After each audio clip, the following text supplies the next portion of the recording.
Cheshbon Hanefesh, accounting of your soul.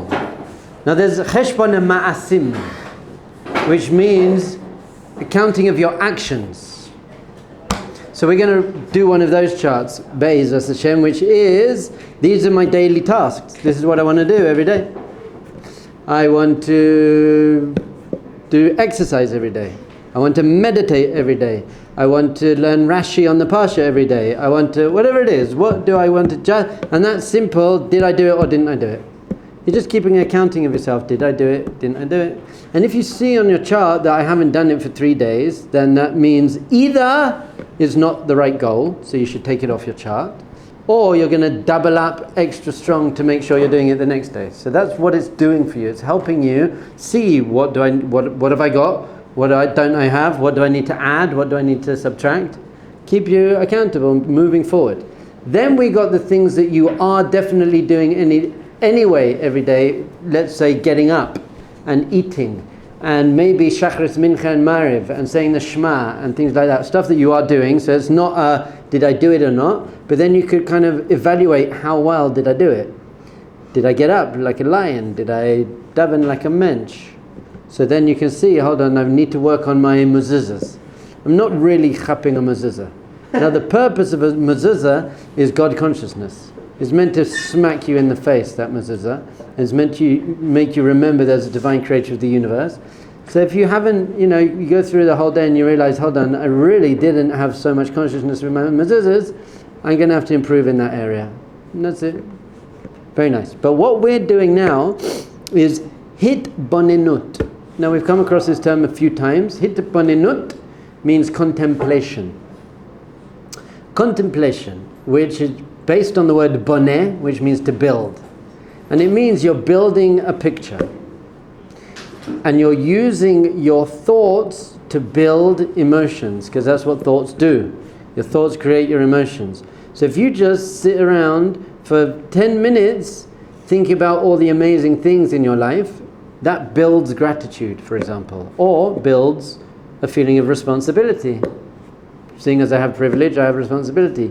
So we're using this Jewish meditation technique called hitbonenut in order to create states of being, states of mind, states of consciousness. So the Chovot says that there are 30 things you should contemplate. So what we're going to do is we're going to make a chart. Bli neder, I'm going to pass it out tomorrow. And hopefully for the rest of your life you're going to take one a day each day of the month. You're going to split it up each day of the month, and you're going to do this for 2 to 3 minutes. Another very important point is it's got to be doable. It's not sustainable. If you say I'm going to spend an hour every day contemplating this, you're not, and you're going to give up and you're going to fail.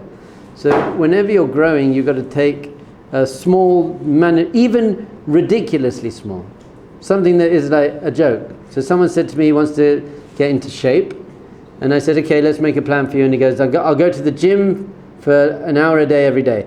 I said, you won't. You're going to go to the gym for 20 minutes 3 times a week.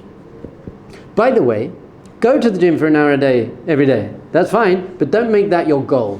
Make your goal 20 minutes 3 times a week, and then, or I actually said you should even cut that in half. Do 10 push-ups a day twice.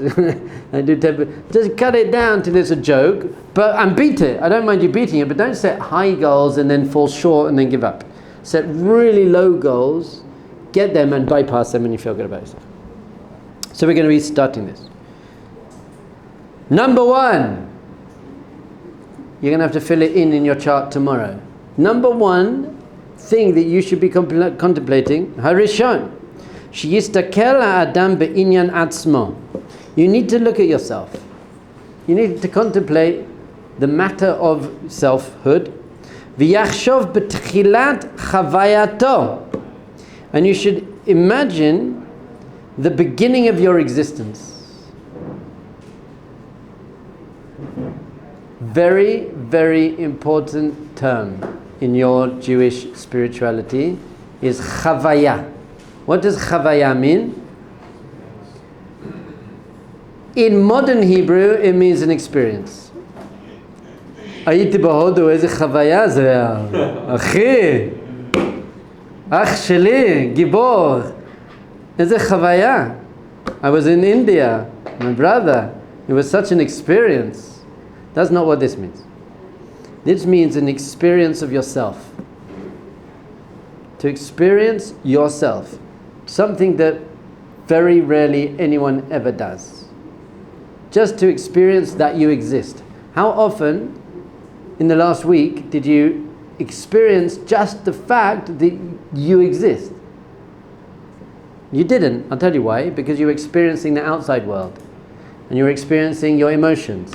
And you were experiencing your thoughts. And you were experiencing the weather. And you were experiencing... You don't stop experiencing the external and the internal world. Therefore, you never get to experience the experiencer. Ooh.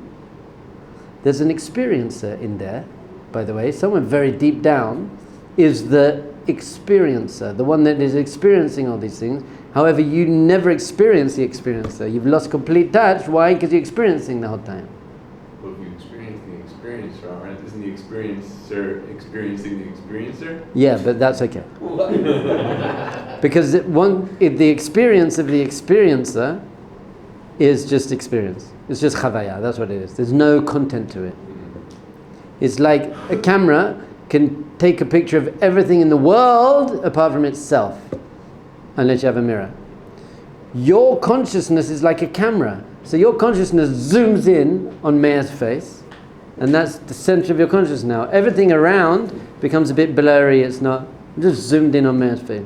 Whatever your consciousness is zoomed in on. Now, by the way, in general, your consciousness just zooms in on the most exciting thing. If suddenly there was a big noise outside, boom, you'd all be there. And if suddenly there was a fire, boom, you'd be taken. So you're usually actually just being pulled around by the most intense thing. But what we want to do is be people who we choose where to focus our attention. Because what you focus your attention on, that becomes your experience of existence. So if I focus my attention on you, then you become my experience. But I might be looking at you, but I'm thinking about someone else. And so where is your attention focused? That becomes your experience. That's why, by the way, you can deal with very difficult things in life, because your experience of things is based on what you're focused on. So if you focus on the negativity and the pain of something, that becomes your experience. But if you focus on the growth you can get through the challenge and whatever, your breath even, that becomes your experience. So the ultimate experience is to experience the experiencer, and it's called chavaya. And very few people ever have chavaya. Few ways to get there. We did classes on this before. One is just to breathe very, very deeply through your nose and say many times, Ani Kayam, I exist, without analyzing it.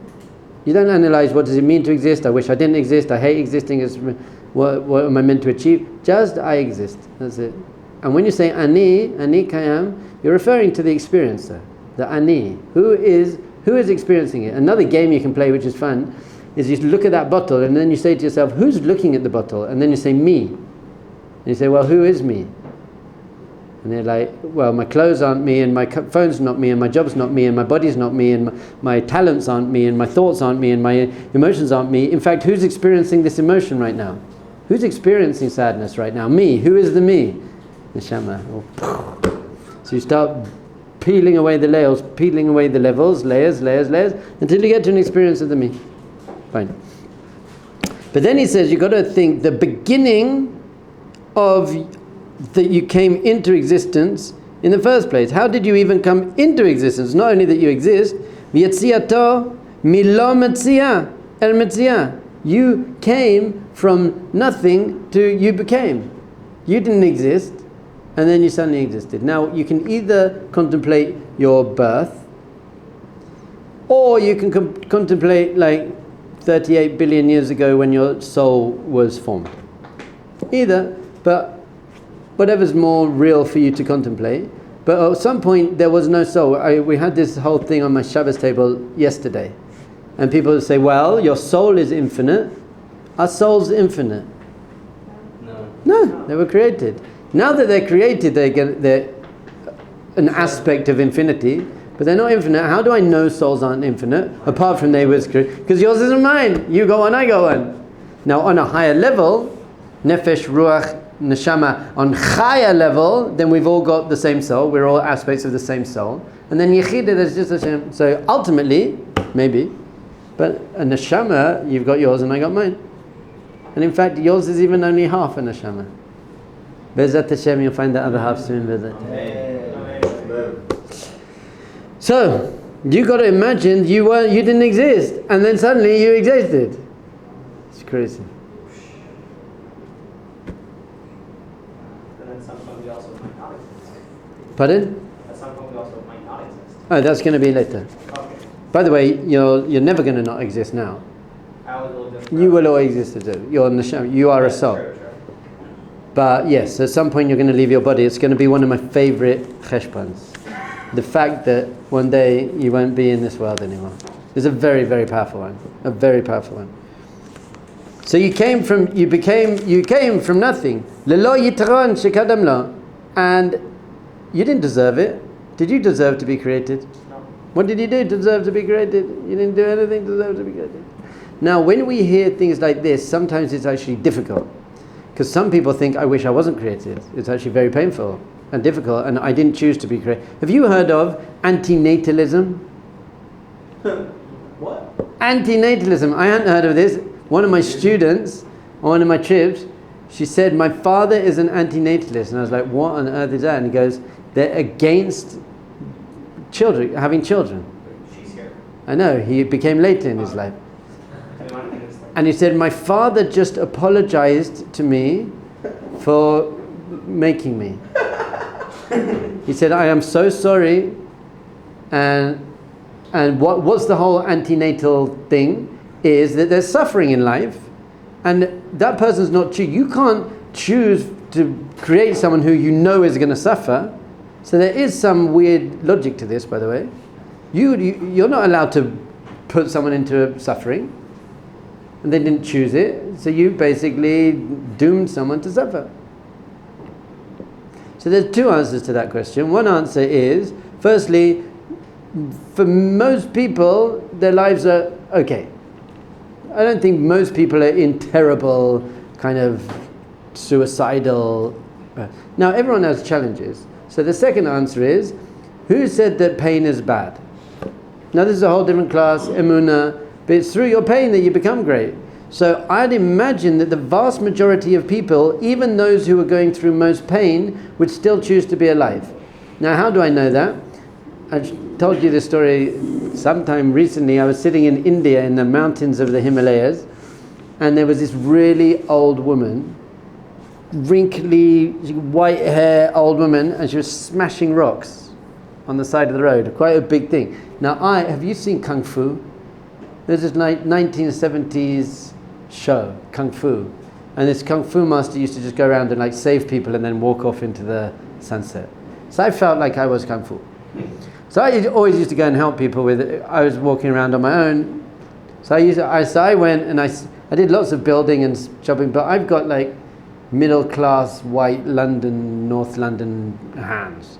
So I smashed some rocks for her, but after about a minute I had blisters and I was like, okay, thank you. Kung Fu. This old woman, she's sitting there for hours smashing rocks. Bam, bam, bam. And I was watching her for a bit, and I was thinking to myself, why is she smashing rocks? It was to build a road up into her village. Why are you smashing rocks? Because she needs money, obviously. Why does she need money? She needs money to buy food. Why does she need food? She needs food to be alive. What's she doing with her life? Smashing rocks. Well, she might be doing smashing rocks and also spending time with family. Okay, true. But still, the majority of her time is, you're right. The majority of her time, 16 hours a day, she's smashing rocks. You can also say the same A thing large about portion. people Good. So then I thought, hold on, how about all my friends who are like accountants going to jobs they don't like in the centre of London? Why? So that they can watch a nice movie and go into Eilat for 2 weeks a year. Same thing. Same thing. I was like, you're not getting the most out of life. You're putting in a lot of work for, you're right, this old lady goes home, has a little bit of food, and she spends a little bit of time with her kids and grandkids and goes to sleep. It doesn't seem like a fair payoff here, really. So many people who are going to jobs that they really don't like, from 9 till 5, which is kind, by the way. You get there start leaving the house at 7:30 and you get home at 6:37, and you're doing a job you don't particularly like, and then what are you doing? You're going to a sports bar and you're watching some Netflix, smoking some weed, or it doesn't seem like a very good payoff. Like, why are you doing that? What's the whole purpose? When I lived in Laos, the people in the village, they spent all day, their whole life was food. What does that mean? Farming, collecting wood and water to cook. After they'd cooked and eaten, they sat around and drank rice wine and told stories and stuff. And then they went to bed and did the same thing. Their whole life, that was their whole life. And I was like, why are you doing this? What's the purpose? So from that I worked out that people value life. It doesn't matter what we're going through, I value being alive. There's some value to it. Even now, maybe what you're saying, I value those few moments with my family enough to be smashing rocks all day or going to work all day at a job I don't like. I get that. But there's some intrinsic value to life. Now, I'd say even deeper than that, it's because life is intrinsically meaningful. Life's intrinsically meaningful. There's something that we can do and achieve here, just helping other people, for example. So even if I speak to people whose husband passed away or something, so they're older now, they're a bit lonely now. So if your whole life is just about entertainment, then once you start getting older and lonely, then it's very challenging. But once you realize that life is intrinsically meaningful, then even if you are old and a bit lonely, you can still volunteer, you can still do mitzvahs, you can still say brachas, you can still have Shabbat, there's intrinsic meaning to life. So these antinatalists basically are like, no, their suffering is not fair. So I said to this girl, what did you say to your dad? Your dad said to you, I'm sorry for giving birth to you, I feel really bad, it's not fair of me. And I said to him, no, it's okay, I'm actually really enjoying myself, thanks. That was it. She goes, thank you so much. And he goes, no, it's wrong, it's morally wrong to have children. And she said, okay, whatever, Dad, but I'm doing good, thanks. Weird. So here we go. So fine. Now, you didn't deserve to get born. And then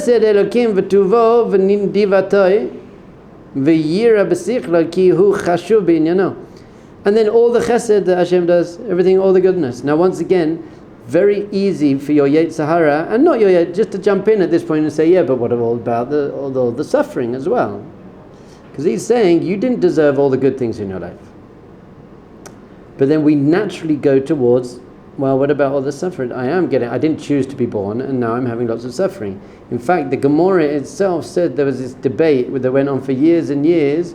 Would it have been noach for a person to be created or not? Now, some people translate the Gemara is, would it have been better for humans to be created or not? And it went back and forth, and eventually the conclusion was, it would have been more noach to not be created. Now, noach doesn't mean better, it means easier. It would have been easier to not be created. That's true. But we were created, and it is difficult, but it's through our difficulty that we grow and become great and create the relationship with Hashem and get rid of the Nahama de Kisufa, all of that stuff. This world is a place of working and growing. So yes, it would be easier to not be born. But who wants easy? It's easier to get the bus up the mountain than to hike up the mountain, but who wants... I don't care what's easier. In fact, usually the harder route is more satisfying. Well, always, really. The harder route up the mountain is always more satisfying. Yes? So, you're saying we don't deserve to be born, but is it possible that we might need to be born in order to accomplish a certain task that we're on? Well, now that there are all gilgulim and all stuff like that, then maybe you did something in a past life that you come back.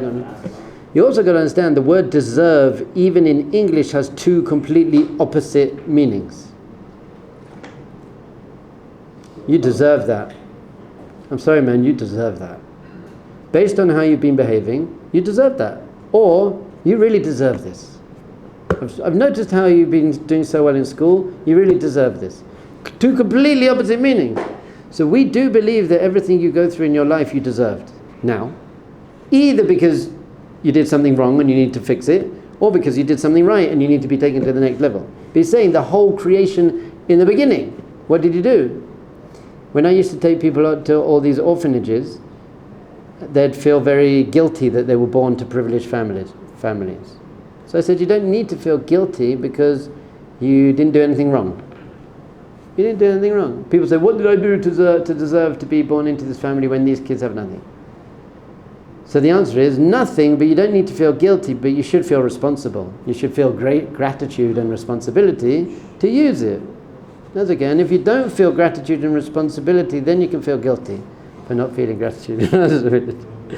But for now, for us, the majority of your life is good. So when the Yetzer Hara comes in and says, hold on, but what about these terrible situations and these people and those people and that? It's true, but it's actually trying to sabotage the fact that you are still in the top 1-2% of privileged people on the face of the planet. And you might have just split up with your girlfriend, which is very painful, and there's difficult things going on, but you do have eyes and teeth and eyebrows and eyelashes. Imagine you didn't have eyelashes. That would be a very difficult life without eyelashes. Imagine you didn't have eyelids. That's crazy. You're like, yeah, thumbs. You got food every day. You've got a bed. So often when people, I don't say this directly, but often when people say it's not fair, why is Hashem putting me through this struggle? It's like, hold on, my friend. You got legs and eyes and your heart beating and food and education and a passport and your dad's credit card and. So yeah, by the way, I don't tend to say that because I don't want to belittle their pain. They do have pain, but in general, whatever you're going through, unless there's some extreme example that does happen, in general, the vast majority of your life is better than not. Even if you lose your job, it's just that we focus on that one painful thing. Our pain is much more vibrant than our pleasure because we take it for granted. So we take for granted everything's okay. So when something's not okay, it's like a piece of speck of dust in your eye. It messes up your whole eye. You can't see anything. It's a tiny speck of dust, messes up, you can't do anything. So in our lives, we tend to get this one little piece of pain, and that covers up all the amazing goodness we have in our life. So in general, for now, you didn't deserve all the wonderful things you have in your life. Once again, you shouldn't feel guilty about it. No, it's not a guilty thing, but you should really appreciate the fact that you have loads of great things in your life. And then he says, and there's a mashal. Here's a mashal. Oh, he also says, and also, madregato v'nisem umaylato mitkunato umatkunato min behema. You're the highest thing in creation. Not only that, we're the highest thing in creation. You're higher than animals and vegetables and minerals, and we're the only ones who have consciousness, real consciousness. So a little mashal. Ilu bed yinukato hishlichato imo b'misala. Let's say when you're still a little tiny nursing baby, your mum threw you out onto the street. Va'avar adam echad v'ra'a oto, and a person came along and saw him. V'chamal alav, and he had compassion on him. V'asaf oto el beto, and he took you to the house. V'nitapel b'gdulato, and he raised you. Ad asher gadal v'eskil. So let's say your mum, when you were a tiny little baby, threw you out. Some guy comes along, picks you up, takes you home, and looks after you, and raises you, and educates you, and feeds you. How much would you be obligated to run to do what they want?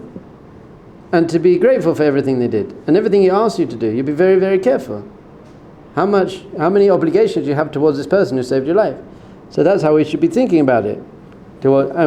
Once again, we so often go to, but Hashem, why are you doing this to me? You clearly don't love me. Why would you put me through this difficult thing if you love me so much? And we forgot that Hashem created you, He picked you up from the garbage, created you, and is keeping you alive and giving you everything you have in your life. Once again, we'll get onto Emunah, where how do you deal with bad things. But you've got to understand that this man passing by who picked up the person sometimes gives the kid an injection. So it feels painful, but it's like, even the injection is good for the kid. Even the pain that the father gives to the child is good for the child. It just doesn't feel like it. We'll get onto Emunah at some point. Fine. So too, Hashem looks after you, feeds you, gives you everything, So therefore we should start. You know what? I feel like this is a second one. The first is, I feel we've got three within one. No? Imagine, like, just experience your existence. That's one. Realize that you didn't deserve to be born. It's a free gift, even though it's difficult. I understand, but in general, you have a free gift, and therefore be grateful for that, receiving that free gift, and therefore do all your obligations. If Hashem asks you to do something, to do them. So really, we've got four in one here. I think. Yeah, this is all in the first one. Okay, let's think something practical. So what's our practical thing? Practical thing would be, let's just go with my first one. First one being that I exist and it's a gift to exist. That's good. 3 minutes today, before mincha, after mincha, go and sit in the sun with the sun on your face. You're going to breathe deeply, go and sit by the kotel, breathe deeply, and just be like, wow, I exist. That's crazy. And I got a pretty good life. How about that? Okay, I got an amazing life. Just those two things. Wow, I exist, and I didn't do anything to deserve this, and things are pretty good. Good? That's doable. 3 minutes, breathing, doing that. And hopefully it's going to arouse an emotion of kind of joy and connection. Questions? Do it. Tomorrow we'll go on to number 2.